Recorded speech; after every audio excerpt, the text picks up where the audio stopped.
जय हिंद दोस्तों, कैसे हैं आप सब। आई होप आप सभी के सभी काफ़ी अच्छे होंगे। तो जैसा कि मैं हमेशा कहता हूं कि इस चैनल पे आपको इजी और आसान भाषा में हर चीज़ समझाने की कोशिश करता हूं। तो आप लोगों का एक डाउट काफ़ी ज़्यादा पूछा जा रहा था, हर वीडियो के कमेंट बॉक्स में मिल जाता था कि कितनी वैकेंसीज इंक्रीज़ होंगी और किस कैटेगरी में ऐड होंगी। यानी कि जो भी वैकेंसीज इंक्रीज़ होंगी, पहली चीज़ कितनी इंक्रीज़ होंगी और दूसरी चीज़ है कि किस कैटेगरी में ऐड होंगी, यानी कि ओबीसी में या फिर यूआर में या फिर ईएसएम में या फिर आपकी ईडब्ल्यूएस में, एससी एसटी किसी में कैसे ऐड होंगी। तो ये सारी चीज़ें इस वीडियो में आपको समझाने की पूरी कोशिश करूँगा। मैं अपनी तरफ से पूरी कोशिश करूँगा कि आप लोगों को समझ में आ जाए आसान भाषा में। आप लोग भी पूरी कोशिश करना समझने की। फ़िलहाल स्टार्ट करते हैं इस वीडियो को। एक चीज़ मैं बता देता हूँ, ये जो मैं आपको बता रहा हूँ ये सारी चीज़ें ये ऑफिशियल नोटिफिकेशन से ही है। तो इसका जो रीज़न है यहाँ पे इस जो सारे पॉइंट्स हैं, इन पॉइंट्स को आप पढ़ लेना, आपको भी समझ में आ जाएगा। फिलहाल मैंने पढ़ लिया है, यहाँ पे मैं आपको अच्छे से समझा देता हूँ कि किस हिसाब से आपकी इंक्रीज़ होंगी वैकेंसी और कितनी इंक्रीज़ होंगी। पहली चीज़ है कि जो अलग से वैकेंसीज इंक्रीज़ होने की जो बात उड़ रही है, यानी सब लोग कह रहे हैं कि वैकेंसीज इंक्रीज़ होंगी, तो ऐसा कोई भी ऑफिशियल नहीं है कि वैकेंसीज इंक्रीज़ ही होंगी। हालांकि पिछली बार इंक्रीज़ हुई थी, इस वजह से कहा जा सकता है कि हो सकता है 100 से 150 वैकेंसीज इंक्रीज़ हो जाएँ लास्ट में। लेकिन फ़िलहाल जो अभी इंक्रीज़ होंगी, जो कन्फर्म है, जिनमें वैकेंसीज बढ़ने के चांसेस हैं, वो मैं आपको बता देता हूँ कैसे बढ़ेंगी। तो सबसे पहले यहाँ पे आप आरओ के लिए बात कर लेते हैं। तो आरओ में आपकी जो वैकेंसीज़ हैं, मैं यहाँ पे पेन का कलर चेंज कर लेता हूँ। आरओ में आपकी बात करते हैं तो 10% जो वैकेंसीज़ हैं वो ईएसएम वालों यानी एक्स सर्विसमैन के लिए रिजर्व थी। उसके बाद डिपार्टमेंटल के लिए 25%, 5% सीए वालों की यहाँ पे अलॉट थी। अब यहाँ पे बात कर लेते हैं कि अगर केवल ओपन कैटेगरी की बात करें आरओ में, तो यूआर की जो वैकेंसीज़ थी वो यहाँ पे टोटल वैकेंसीज़ 206 थी, जो केवल यूआर की थी ओपन कैटेगरी से। ठीक है। अब यहाँ पे अगर हम बात करें ईडब्ल्यूएस की, तो ईडब्ल्यूएस की यहाँ पे 269 थी। ओबीसी की बात करें तो यहाँ पे कोई भी वैकेंसी नहीं थी। एससी की 84 और एसटी की 70। अब यहाँ पे अगर हम बात करते हैं, जो ऑफिशियल नोटिफिकेशन में बोला गया है कि जो डिपार्टमेंटल वालों की वैकेंसीज थी वो 185 थी, और ये 3 कैटेगरी को मिक्स करके थी, यानी कि यूआर, ईडब्ल्यूएस और ओबीसी, ये 3 कैटेगरी, और ये टोटल वैकेंसीज 185 डिपार्टमेंटल वालों की थी, मिक्स करके थी। ठीक, अलग से नहीं थी।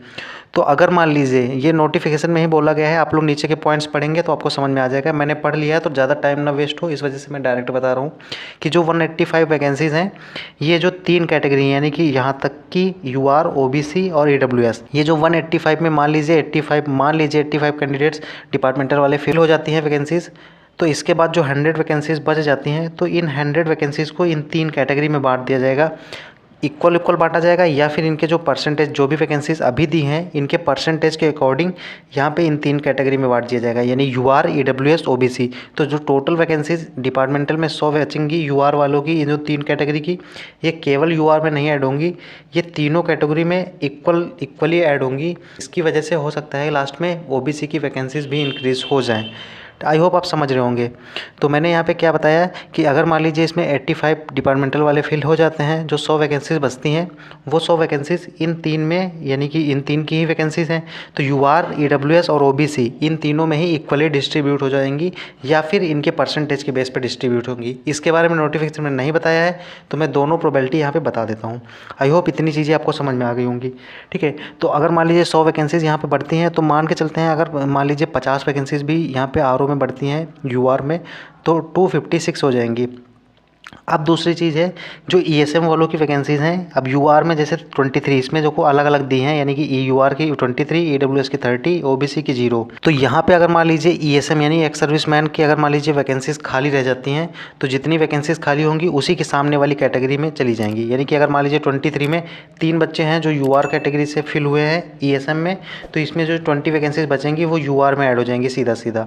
ठीक है। तो अप्रॉक्स लगभग 300 वैकेंसीज़ के आसपास तो बन रही हैं आपकी, जो यूआर की, आरओ की हैं, ये बन रही हैं सिंपल सी।